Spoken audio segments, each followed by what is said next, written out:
Men's groups aren't just about what happens in the here and now.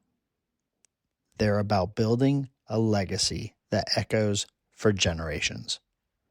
Today, we're going to be diving into the eternal impact of brotherhood, how it shapes our families, our communities, and our faith, can transform not only our present, but our future. 3, 2, 1. Welcome back to the New Path, New You podcast. My name is Ron Cool. Thank you so much for tuning in today.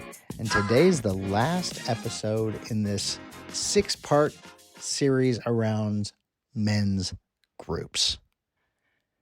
And I'm excited about what the future holds. But before we get into that, today's episode is about the long-term impact that a men's group can have on you, your family, your community, your church, and all the generations to follow you.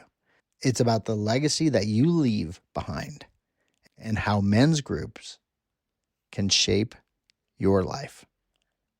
Men's groups provide support really through every season of life. It doesn't matter if you're single, married, divorced, a father, not a father, engaged, in high school, in college.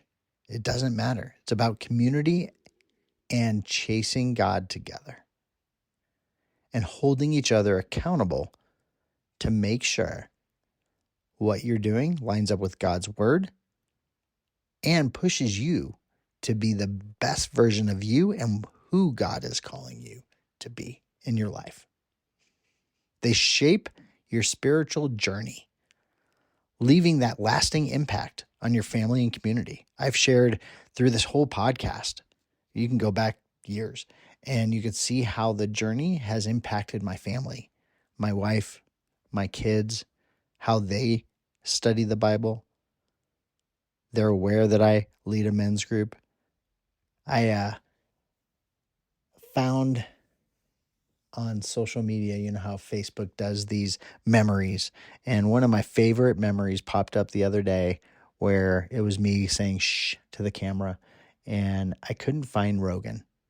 And we have a room called the Bible Room, and I've shared this story before, but I couldn't find him. And I was like, where's he at? And he was super quiet, so I was like, oh, he's in trouble.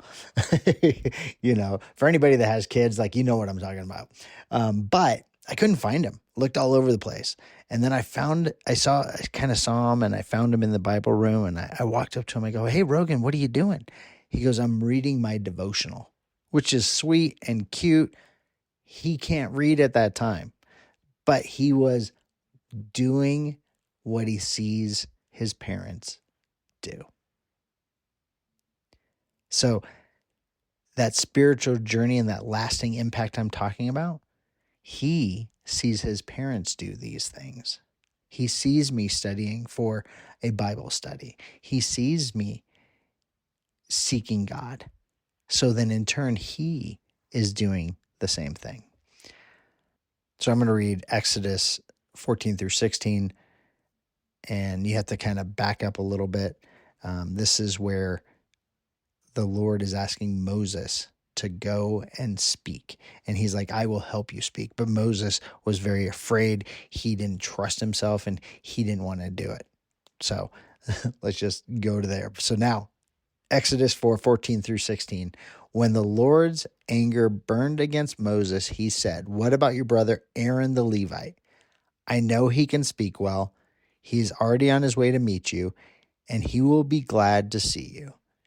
You shall speak to him and put words in his mouth, and I will help both of you speak and will teach you what to do. He will speak to the people for you, and it will be as if he were your mouth and as if you were God to him. So again, he's bringing that brotherhood together. So it's working together to make God's plan a reality. So God's going to bring people into your life. If you've listened to the show for any period of time, I have a friend named KT, and God brought him into my life right when I was walking on this journey.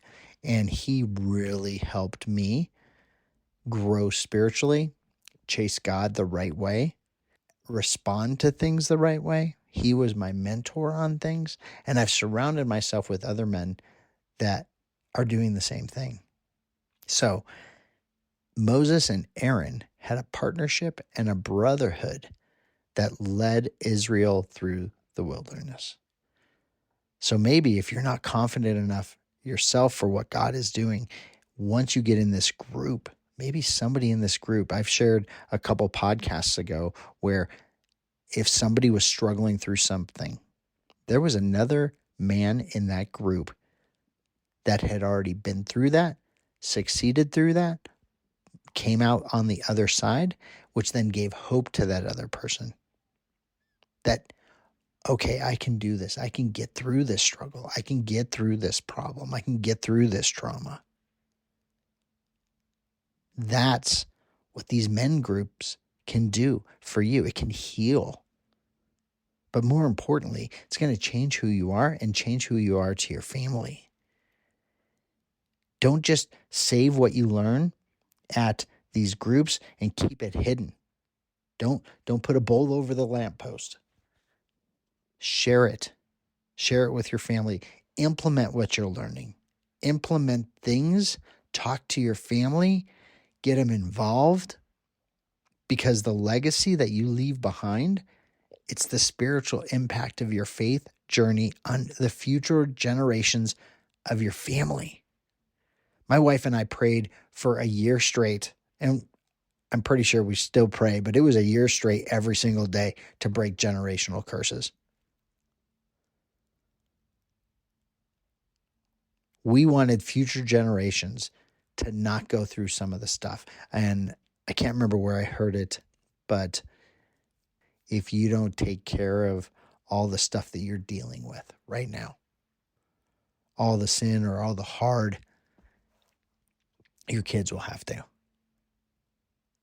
So as the man of the family and the spiritual leader of the family, deal with it, get through it, teach it, so your kids don't have to do it. Don't leave that for them. Don't leave that for them. Focus on building relationships in your group that will last. Doesn't matter if that group ends in 6 weeks. It doesn't matter if that group ends in 6 weeks, 4 months, a year. If it's ongoing, people come and go, the relationship should not. Focus on building relationships in the group that will last. Your faith will impact those around you. In the last episode, I shared how a guy came to the group just to be near another guy of that group. And as you start building this group, God's going to give people to you and trust people to you in your group. And your only job is to point them back to God. But people are going to be attracted to the light because you're going to live how God is calling you to live. You're going to walk in righteousness as God is asking you to do. You're going to grow spiritually. You're going to teach your family the right things to do. You're going to lead them well because you have a group of men behind you, supporting you, walking with you.